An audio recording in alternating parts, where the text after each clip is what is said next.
Éphésiens 2, 4 à 6, s'il vous plaît. Lisons Éphésiens 2, 4 à 6. Mais Dieu qui est riche en miséricorde, à cause du grand amour dont il nous a aimés, nous qui étions morts par nos offenses, nous a rendu la vie avec Christ. C'est par la grâce que vous êtes sauvés. Il nous a ressuscités ensemble et nous a fait asseoir ensemble dans les lieux célestes en Jésus-Christ. Amen.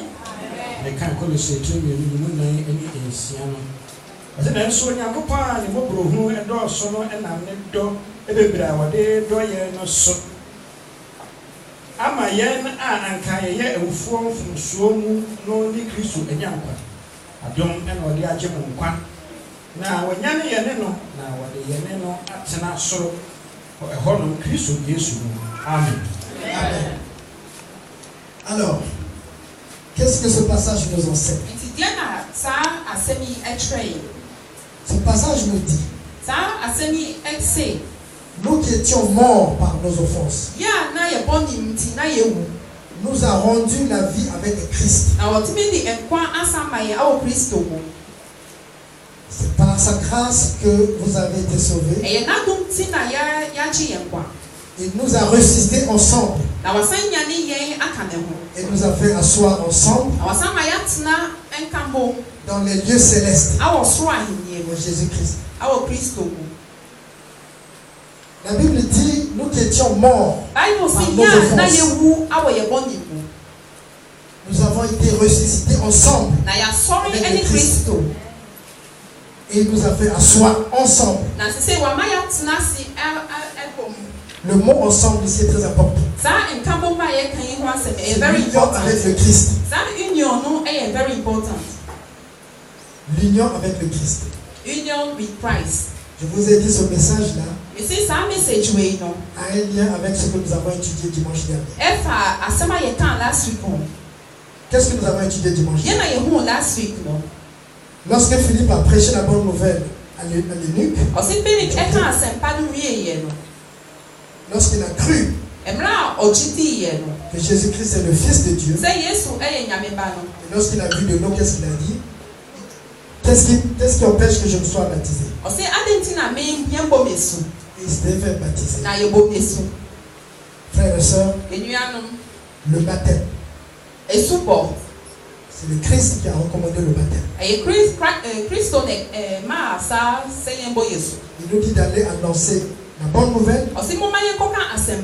Celui qui croit et qui sera baptisé sera sauvé. Celui qui croit, ça ne s'arrête pas là, et qui sera baptisé.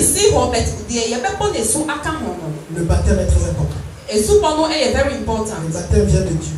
Le baptême est biblique. Si ce matin ici tu n'es pas baptisé, tu dois donc montrer l'urgence.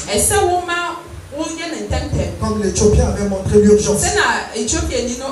Dès qu'il a vu de l'eau, qu'est-ce qui empêche que je me sois baptisé? Ce passage que nous venons de lire en Éphésiens 2 parle de la même chose. Nous sommes morts avec le Christ. On a été ressuscités ensemble avec le Christ. Et ensemble, nous sommes assis dans les lieux célestes. Le baptême symbolise la mort, la résurrection. Donc la mort, l'ensevelissement et la résurrection du Christ. La mort, l'ensevelissement, l'enterrement et la résurrection du Christ.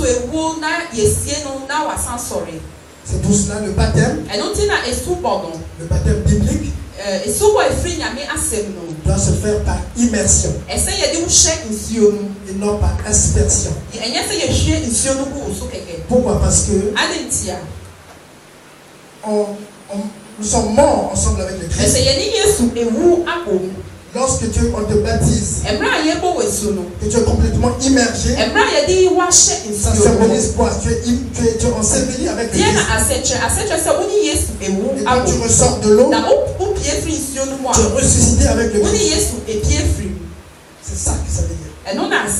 Et donc, en se faisant baptiser, la Bible dit, nous nous asseyons dans les lieux célestes avec le Christ. Souvenez-vous, dans le livre de Jean, Jean 14 au 20, vous pouvez prendre note. Jésus-Christ dit, en ce jour-là, vous connaîtrez que je suis en mon Père, que vous êtes en moi et que je suis en vous. Notre union avec le Christ, le Christ est en nous et nous aussi nous sommes dans le Christ. Ce que nous savons le plus, nous chrétiens, c'est que le Christ est en nous. Ça, je présume tout le monde le sait. Que le Christ est en nous. Mais ce que nous oublions, c'est que nous sommes dans le Christ. C'est ce que la Bible dit en Jean 14. Il est en nous. Mais nous aussi nous sommes en lui. Voilà pourquoi ici en Éphésiens, lorsque la Bible dit, et nous a fait asseoir ensemble dans les lieux célestes. Ne soyez pas étonnés. Ne me dites pas non, mais moi je suis super, je ne suis pas dans les lieux célestes. Parce que la Bible dit, nous sommes en Jésus-Christ. Quelle est ta place? Quelle est ta position dans cette union avec le Christ? Oui, tu peux te retrouver ici en Afrique, au Gabon. Je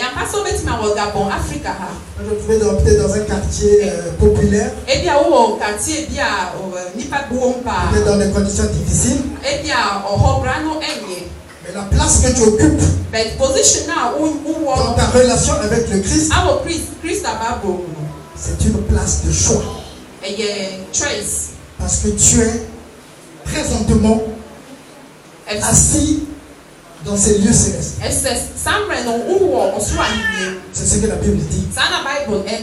C'est-à-dire de même que nous constatons que le Christ est parmi nous. Car la Bible dit, là où deux ou trois sont réunis en son nom, il est parmi eux. Le Christ est avec nous ce matin, frères et sœurs. Le Christ est avec nous.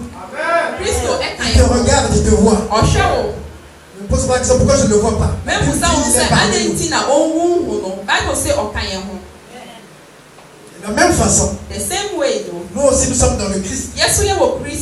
Le Christ, il est assis à la droite du Père. Et nous sommes en lui. Quel privilège. Nous sommes en lui. C'est un grand privilège. Il ne faut pas te sous-estimer, il ne faut pas te regarder, te voir comme quelqu'un de misérable. Dans les lieux célestes. Et la Bible dit, et nous a fait asseoir. Tu es assis. Tu n'es pas debout là-bas. Tu es assis. Ceux qui sont debout, ce sont les anges. Mais quand tu es assis, Dieu le Père est assis. Jésus-Christ le Fils est assis. Le Saint-Esprit il est assis. Les anges sont debout. Et toi qui es dans Jésus-Christ, tu es également assis. Vous n'avez pas entendu ça? Non, parce que vous n'avez pas dit Amen. Tu es assis dans les lieux célestes. C'est un grand privilège. Si tout de suite on te dit tu es nommé ministre, tout ce quartier-là sera au courant. La façon dont tu vas jubiler, tu vas crier dans ce quartier pour aller occuper ton poste de ministre. Là on dit tu es assis dans le toutes les décisions sont prises là-bas. Les décisions sont prises là-bas. Tu participes à la prise de décision. C'est pas une place de... C'est une place comme ça. Frères et sœurs, à partir de maintenant, ne marche plus comme tu marches. Ne te regarde plus comme tu te regardes. Change. C'est ça.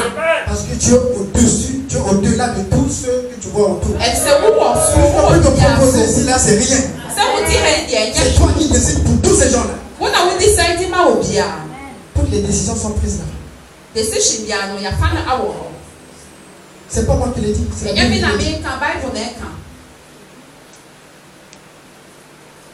En Romains 6:4. Romans chapter 6 verset 4. Ce que je viens de dire à propos du baptême est bien explicité. Donc notez cela, Romains 6:4, on va parler de ça. Quand vous irez à la maison, vous pourrez lire ça. C'est-à-dire notre union avec le Christ à travers le baptême.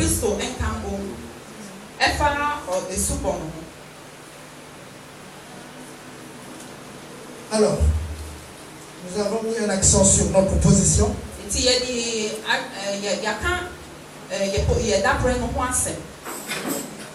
Le Christ ici dit qu'il est en nous et nous sommes en lui. Alors qu'est-ce que ça veut dire aussi? Nous sommes en Jésus-Christ. Quelqu'un peut penser que être en Jésus-Christ, c'est comme être dans un véhicule. Le véhicule, c'est Jésus-Christ. Et toi, tu es dans le véhicule. C'est pas ça que ça veut dire. Être en Jésus-Christ, c'est pas non plus de l'eau dans un verre. Ou bien de l'eau dans une bouteille. La bouteille est faite de différentes matières. L'eau est faite de différentes matières. Les deux sont mis ensemble. Mais il n'y a pas de lien. C'est comme quand tu es dans la voiture. Le véhicule a été fabriqué avec le fer, l'aluminium et tout. Et toi, tu n'as pas été fabriqué avec ces mêmes matières. Mais tu es dans ce véhicule, vous vous déplacez. C'est pas ça que ça veut dire. C'est pas Jésus-Christ qui nous transporte. On n'est pas contenu dans Jésus-Christ non plus. On n'est pas contenu dans Jésus-Christ. On n'est pas dans Jésus-Christ comme l'exemple je vais te donner. De l'eau qui est dans un verre ou de l'eau qui est dans une bouteille. Ici, Jésus en nous, c'est plus profond que ça.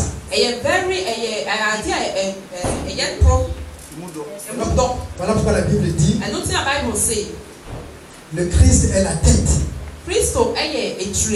Nous sommes le corps. L'Église est le corps. Et chacun d'entre nous ici est un membre du corps. C'est ça notre union. Il est la tête. Mais vous savez très bien que la tête et le corps ont tout en partage. Le sang et tout. C'est la tête qui décide et le corps s'exécute. Voilà pourquoi le Christ dit lui il est la tête. Et nous sommes le corps. Voilà pourquoi le Christ également dit en Jean 15 qu'il est le cèpe. Et nous sommes les sarments. Sarments. Nous sommes les branches. Le buis, c'est le tronc. Donc nous sommes liés. C'est lui qui nous nourrit. On a tout en partage, en commun. C'est ça notre relation avec le Christ. C'est ça notre relation avec le Christ. C'est plus profond. Que juste de dire Jésus en moi. Mais tu ne sens pas qu'il y a un lien qui est plus profond. C'est très important de comprendre ça. Jésus transmet sa vie en nous. Et vice-versa. C'est lui qui nous donne cette vie. spirituellement. Donc, comme l'arbre et ses branches. Les branches reçoivent tout de l'arbre. C'est l'arbre qui... Les branches sortent de l'arbre. Les branches sortent de l'arbre. Les branches sortent de l'arbre.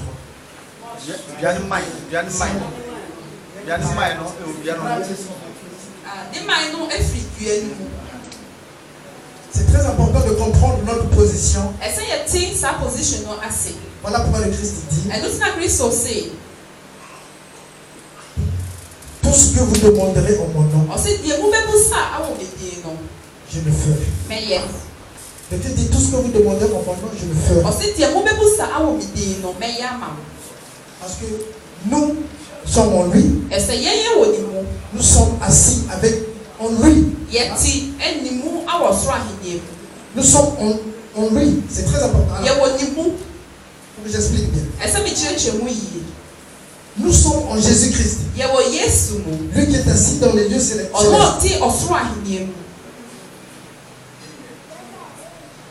Notre présence là-bas, c'est en son nom. Ils ne sont pas à plusieurs dans les lieux célestes. J'ai bien dit le Père, le Fils et le Saint-Esprit. Mais nous sommes en Jésus. Et c'est par son nom que nous parlons. Nous ne parlons pas en notre nom. Il faut que ce soit très clair. Nous ne parlons pas en notre nom. Nous parlons au nom de Jésus. Voilà pourquoi nous prions au nom de Jésus.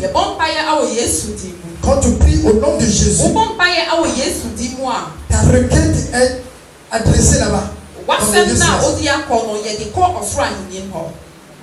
Mais ça sort de Jésus. C'est ta requête à toi. Ici en Afrique. Mais parce que tu as prié au nom de Jésus. Pas en ton nom. Pas le nom que ton papa t'a donné.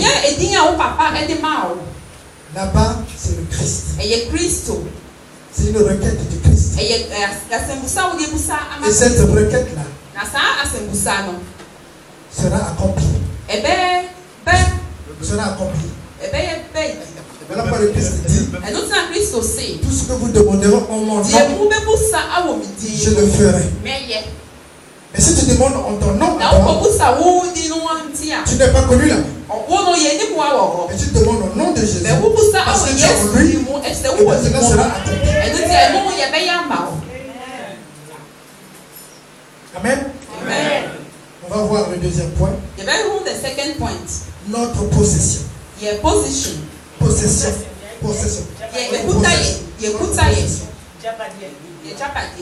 Ce que nous possédons.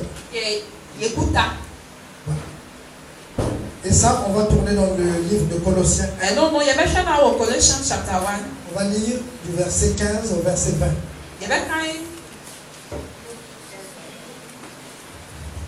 Amen. Lisons le livre de Colossiens, le chapitre 1, les versets 15 à 20. Amen. Amen.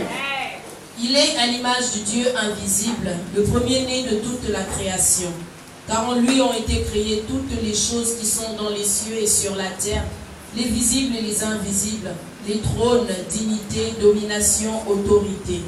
Tout a été créé par lui et pour lui. Il est avant toutes choses et toutes choses subsistent en lui. Il est la tête du corps de l'Église. Il est le commencement, le premier-né d'entre les morts, afin d'être en tout le premier. Car Dieu a voulu que toute plénitude habitât en lui. Il a voulu par lui réconcilier tout avec lui, tant ce qui est sur la terre que ce qui est dans les cieux, en faisant la paix par lui, par le sang de la croix. Amen. Colossians chapter 1 verse 15 to 20. Bamara na wayi onyankopɔn a wɔhu no suban ne abɔdeɛ nyinaa abaka. Efisɛ ne mu na ɔbɔɔ nneɛma nyinaa deɛ ɛwɔ soro ne deɛ ɛwɔ asase so deɛ wɔn hu ne deɛ wɔn hu ahengua o awurade o mpanidi o tumidi o nneɛma no nyinaa wɔnam ne so na ɛbɔɔɛ na ɔbɔ ma no na wɔno na odi adeɛ nyinaa kan na nneɛma nyinaa etim wɔ ne mu na ɔne nipadua a ɛne asafo no etire One infitiasia, a woofo about kindness, only a day in the kind. If he said, a saw in your and he said, my in better than you. Now, when the so apata, one name in your man in Temkura, and he said, when I'm not sending you and with Yasso, I assume J and Nam or no other so apata, no man in as I should you or should you, name and tell. Amen. Amen. Ici, la Bible dit le Christ est l'image de Dieu invisible. Le premier-né de toute la création. The firstborn of all creation. Car en lui tout a été créé. Toutes choses qui sont dans les cieux et sur la terre. Les visibles et les invisibles. Trône, dignité, domination, autorité, tout a été créé par lui et pour lui. Frères et sœurs, tout a été créé par lui et pour lui. Les choses visibles et invisibles. Tout ce qui est à Jésus-Christ est à toi. Non, vous n'avez pas entendu ça. Tout ce qui est à Jésus-Christ est à toi. Choses visibles et invisibles. Les trônes, dignité, domination, autorité, tout ça, ça a été créé pour toi. C'est ça. Notre union avec le Christ. C'est ça que ça nous donne. Donc quand tu sors, quand tu vas aller évangéliser, dans ton entourage, dans ton lieu de travail, tu dois avoir ça dans ta conscience. Que tout a été créé pour moi. Que tout ça m'appartient. Alors si tout cela t'appartient, je t'assure que ton comportement et ton regard vis-à-vis de ces choses-là sera différent. Tu ne vas pas venir mendier. Tu ne vas pas venir t'apaiser devant les païens ou les gens que tu sais très bien que ça ne leur appartient pas. Tu es le propriétaire. Vous avez vu comment nous avons célébré ce matin le fait que nous sommes maintenant propriétaires. C'est différent. On peut parler avec autorité. Si quelqu'un vient mettre quelque chose devant cette parcelle, tu vas dire à la personne enlève ça. On peut dire ça avec autorité. Mais pourquoi le dirait? Parce que nous savons que nous sommes propriétaires. Il est important que tu saches qu'est-ce que tu possèdes en Jésus-Christ. Il faut que tu saches que tout ce que tu vois t'appartient. Tout ça, ça a été créé pour toi. Parce que le Christ est le propriétaire. Et ça, il est en toi. Il t'a rendu propriétaire de tout ce qu'il a. Il faut en être fier. Il faut en être conscient. Il faut donc marcher en tant que propriétaire. Parler en tant que propriétaire. Agir en tant que propriétaire. C'est très important. Dans notre relation spirituelle, c'est très important. Lorsque nous partons évangéliser les gens, c'est très important que les gens voient cette assurance en nous, que nous sommes propriétaires. C'est très important. La Bible dit en Jean 16. Et nous avons tous reçu de sa plénitude et grâce pour grâce. Cette plénitude dont parle l'apôtre Paul dans ce passage en Colossiens, Jean 1,16 dit, John chapter 1 verse 16. Nous avons tous reçu de sa plénitude. C'est pas quelque chose que tu vas recevoir. Si tu es chrétien aujourd'hui, selon les Écritures, c'est-à-dire tu as cru que Jésus-Christ est le Fils de Dieu, et et que tu es baptisé, et bien tu as reçu toute sa plénitude. C'est que tu as reçu ça.